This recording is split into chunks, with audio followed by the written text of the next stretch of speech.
So I'm a big believer in doing the basics right. Look, we've got a very niche industry here, and there's a lot of opportunity to drive change. Today, I'm joined by Anthony Sanderson, co founder from the startup recruitment company Ascentia Partners.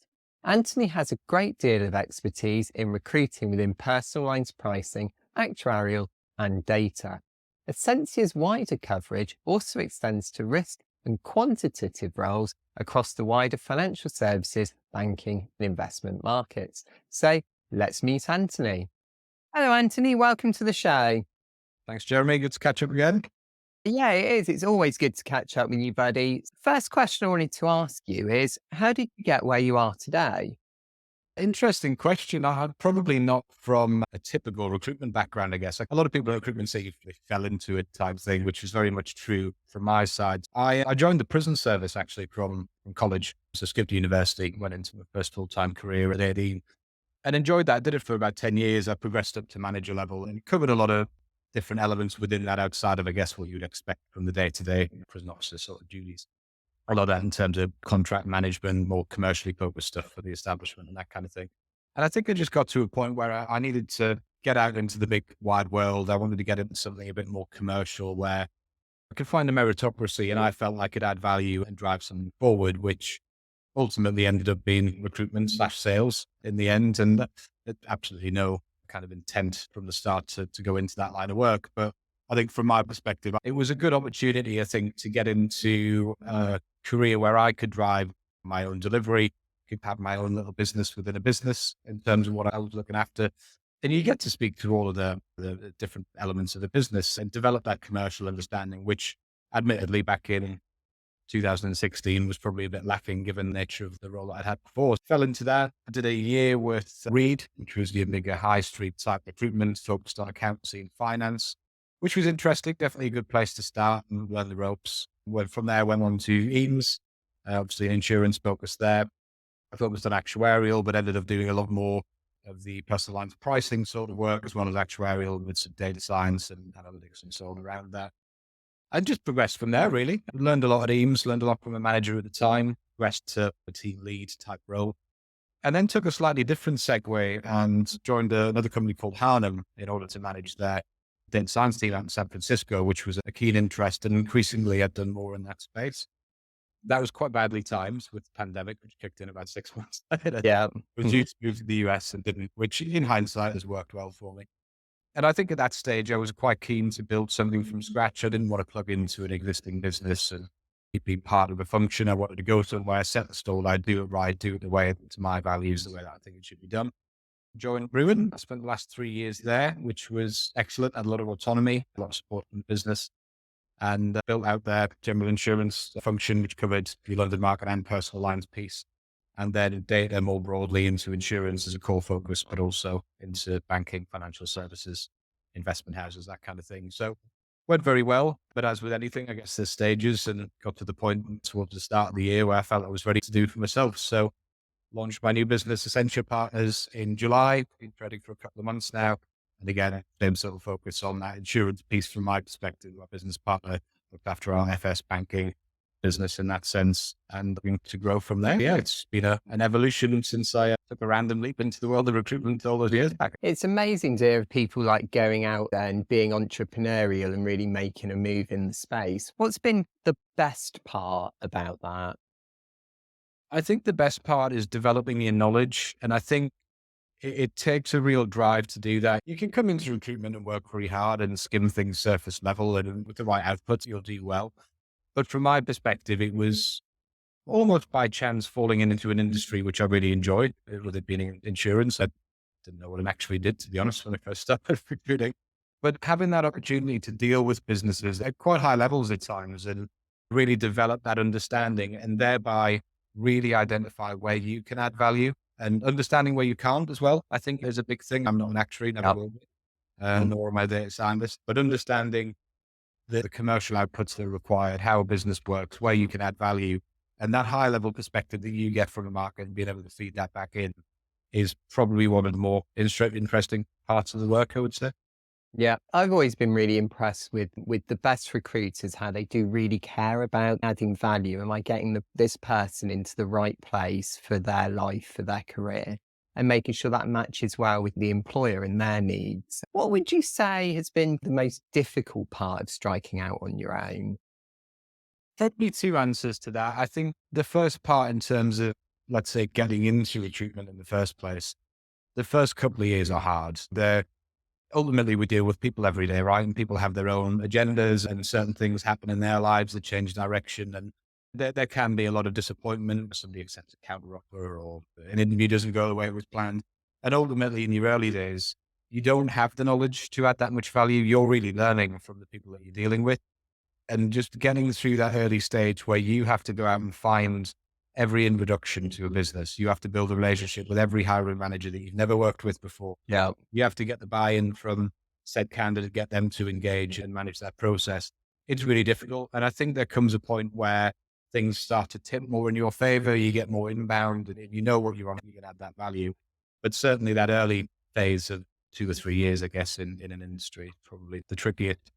In terms of developing new propositions, I think the hardest part of launching a business, or to building a new area for a business, is that value add piece. It's that constant looking over your shoulder and checking yourself and saying, am I adding value here? Have I done enough there? Have I done a good job there? Because ultimately it's relying on trust, especially if we talk about winning exclusive work or retained work or whatever it might be. You must fill that role. You've made a commitment to that individual, to that business, and there's a knock-on effect if you don't. And I think it's just being constantly aware of, how do we evolve? How do we continue to add value?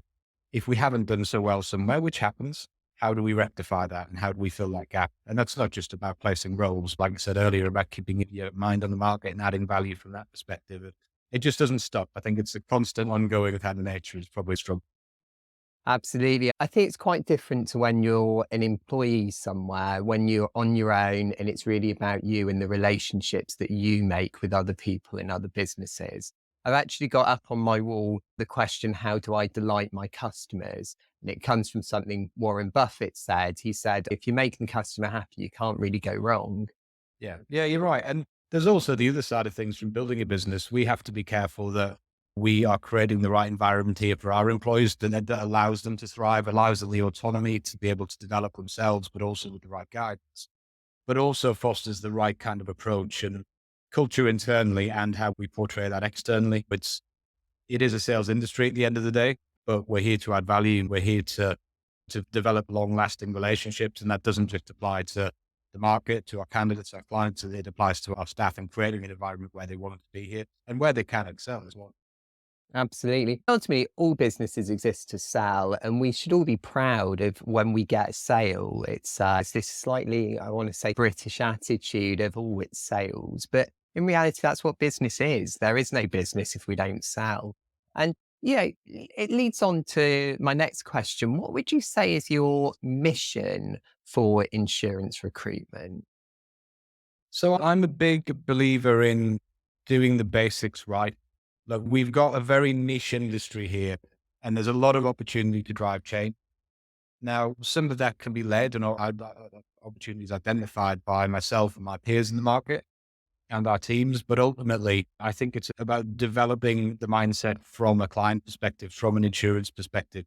What do we think we're going to need tomorrow? What will we need in 5 years' time? What will we need in 10 years' time?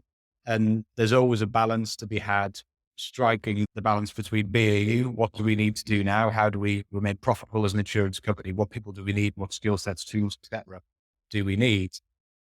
But if you're laser focused on that and nothing else, you don't allow room for that R&D type work. You don't allow room for innovation and slightly different approaches. And if we Yeah. don't do that, then we'll never really make any tangible steps forward. So I think from my perspective, it's about underpinning the people work that we do with an awareness of emerging markets, emerging technologies, current technologies, how those are utilized, and adding value where we can, and advising in that sense, whether it's a competitor versus a competitor, whether it's an external challenger like an Amazon, for example, coming in to disrupt the market. I think we should have more forum, and often that should be driven by people like myself, I would say, to create opportunities, and yourself with the event planned at the end of the month, to get people together to actually discuss these points and engineer solutions that might not add value now, but will down the line. Absolutely. I think that's a great way of looking at it. Getting the basics right and also always pushing forward as well and seeing what's coming, what's next on the horizon. And then what would you say is your vision for the future of insurance recruitment?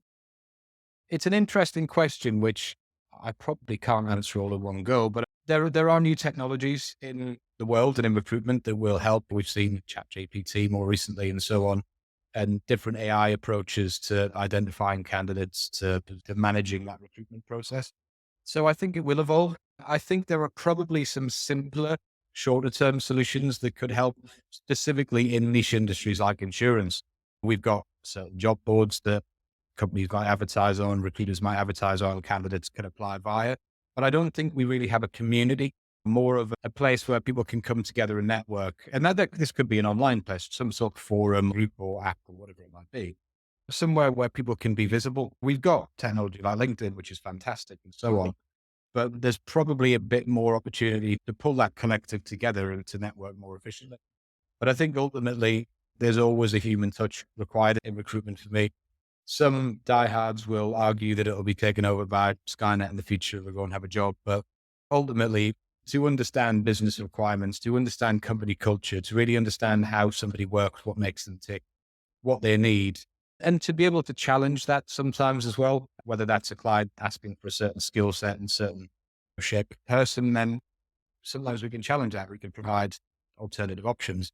Likewise, when we talk about a candidate, and it might not be in the sense of their next role, but actually how they engineer their career to where they ultimately want to be.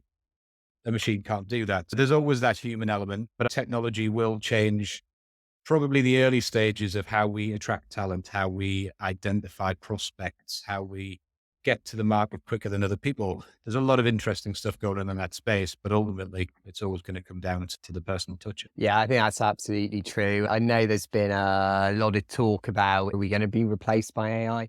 If you just look back at history, there's been repeated times where people have said these things about different industries, but people don't stop working. We all want to strive and achieve more. And that's going to happen into the future, whether we've got new tools for doing it or not. And recruitment is particularly an area that is about people fundamentally. And I don't think that's in danger of being replaced. So I see all these roles evolving, but I definitely don't see it disappearing. Yeah, there are a lot of tools out there that plug into certain CRM softwares and so that we use. I trialed one not too long back. I shan't mention the name of the company, but very good. Had an AI solution that kind of automatically identifies candidates and kind of develops a relevancy scale as to where they fit. And actually, it was constantly pulling up all these people that I knew. And I was like, that is a great suggestion. That's fantastic. But that's where it stops, right? You can't automate Yeah, that process. So yeah. I definitely think that there's a lot we can do there. And it takes input from ourselves and from clients and the software houses that are developing these solutions. And often they come from a recruitment background. They understand the issues and the challenges that we have. But again, it's always going to need a human touch. And in anything, there always needs to be people who manage those tools as well, right? Yeah, definitely. And I think the point you made about community is a really big one. I'm feeling more and more that there is a need to build a community in the pricing space because not everyone's an actuary. Not even half of people working in pricing now are actuaries. And you got a really diverse skill set. You got your data analysts, you got your data scientists, you got people that are developers now and testers. These are all work that we used to do. Now it's specialized, and that's the right way to go. But there isn't really a feeling of everyone being part of a group. And I can't see that the Institute of Actuaries can take that role. But claims areas, underwriters, they have a sense of belonging to the career that they do, which I think sadly we're lacking. So I think that's an important area to build. You mentioned I'm doing some events. We've got the PriceWriter jobs board, which is focused on jobs for pricing people. But we're also looking at what else we can do and build that sense of community. Yeah, absolutely. And I think that's really important. And even if we translate that into how we look at building teams in the future, we probably need to raise an awareness, I think, collectively as to the interesting work and the disruption that can be delivered within insurance with the right sort of approaches and technologies. And I think insurance is probably one of the industries that is very well known for recruiting from the same pool. It's very rare at Yeah, the senior level. You would see somebody coming from an external industry into insurance. And I think Yeah, that absolutely. encourage that, because if we only ever take the same approaches, everybody's trained in the same way and from the same companies and groups of people, then we're not going to be bringing external knowledge in and looking at doing things a different way. That's absolutely right. And it is good that things are developing. I do feel that there is perhaps an elitist edge at times in some areas, but I'm seeing that break down and go, which is a good thing. Absolutely. And I think we've seen more in recent years. The pandemic put a little bit of a block on this for obvious reasons at one time. But we're seeing a lot of graduates coming out of university with different backgrounds, right? Yeah. Coming from initial degrees in physics and onto data science or whatever it might be from there, and not following that traditional actuarial path, which I think in some ways opens up mindsets to doing things in different ways. It brings different skills. And many a time I've spoken with senior leaders in the market or even middle managers in the market who are quick to say that they've hired a graduate and already they're better at coding than they are. It's about harnessing the Yeah. skill and the drive from these really intelligent younger people coming into the market, to allow them the opportunity to innovate and deliver some new solutions as well. I think the big point that I would stress for anybody within the market listening at the moment is that kind of balancing your innovation focused work and the opportunity for people to drive those things versus the BAU. I'm conscious, given inflation, certain market pressures, loss ratios, etc., that maybe that's not the best time. I think innovation and that room for people to try new things, test, learn, and adapt, and then bring some new ideas to the table is often the first thing that drops. And whether or not you create some sort of internal workshop, whatever it might be, try and factor that in to your businesses and enable that scope, because that is the only thing that's going to allow people to advance their capabilities as we move forward. And just try and keep a mind on that really and enable that growth. And that will aid in your retention as well. Often we find that people look to move because they're not having the time or the scope or the room or the investment to do new Yeah. things. And if that's there for them and they're seeing value from that and the business is seeing value from that, it's a win-win all around really. That's really very true. If people aren't trying out new things, testing new data, particularly, then they're going to lose their business. And it's very competitive out there. And we actually do see signs of companies now being willing to leave the market if it's not working for them. Yeah. So ultimately, we don't want to see that. We need our pricing leaders to be pushing for new data and for the resource to actually do the innovation. Absolutely. And if you look at some of the positive advancements we've seen, certainly since the pandemic, one of the big things I've seen, and I think this needs to be delivered in the right way and in a true way, but creating those paths for individuals who are very capable individual contributors who want to advance and progress their career versus the typical management to senior leadership Yeah. route, and making sure those people are leveraged for their skill sets and driving a lot of that innovation work, because that's where they're best and that's where they're going to add the most value. So definitely a positive change we've seen there, but always keep that in mind as to, is there another angle someone could take to add more value? Yeah, I think it is good to see companies actually recognizing the technical leader side of the business. Back when I worked at a large organization, on paper, we had that role, but there was only one person that actually had that job. But that is something that's changing. I think people are really recognizing and taking seriously the idea that your very best people who don't want to manage are an important resource and they can do 3, 4, maybe even more times as much work as someone new coming in. They can often be very good at teaching and training. They just don't want to do the management side as well. Absolutely. There's nothing to stop somebody mentoring. And I suppose on the other side of the coin, and I've been in this position in my previous career with 30 odd direct reports, if you don't have the time or the willingness or the drive to manage people, and you have to want to manage people, I think you have to want Yeah. to deliver value to them, enable them to grow, enable their capabilities to grow. If you've got somebody in a role that doesn't really want to be doing that, then arguably the team isn't going to feel the best benefit. Yeah. Either. I think we've seen a lot more of that, which is really positive. It's just about spending time wisely and making sure we've got one foot in the future and one in the current bit. Yeah, definitely. And what do you think about the idea that we should really say that some people are very good at management and they don't necessarily have to be from a technical background to be good at leadership? I think that's very true. I can understand where it might be difficult to justify hires in that sort of space, depending on the Yeah. business and where they are, probably in your larger businesses. And much like we've seen from the kind of agile structures we see, we have chapter leads who don't necessarily deliver technical work and that kind of thing. I think it can work. It can. But I think the more likely option would be to see individuals who are more in that focus to be delivering commercial leadership and value, making business decisions and managing resource to enable your technical individuals to deliver the other side. Whether it becomes more of a pure people manager slash coach role, I think Yeah. there are applications for that. More at the middle manager level, arguably, but probably more in your bigger firms where there are more pairs of hands essentially to go around.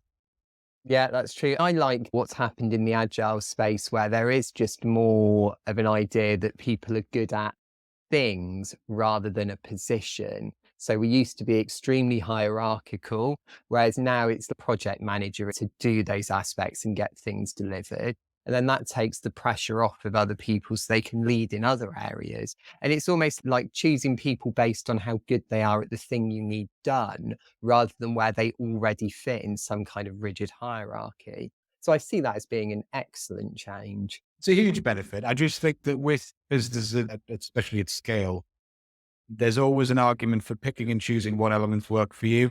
I think the Yeah, old hard, true. the agile approach should probably be tailored to fit a business rather than just employed in its entirety. But for sure, it adds a lot of value. And we've seen that. Yeah, definitely, because I tend to want to pick and choose from agile because there are things I don't like about it as well. So I think it's always trying to pick and choose what works for one organization and just acknowledging the fact that isn't going to work at another organization. Yeah, absolutely agreed. So, Anthony, if I was looking for a job or looking to find someone new into my department, how should we contact you?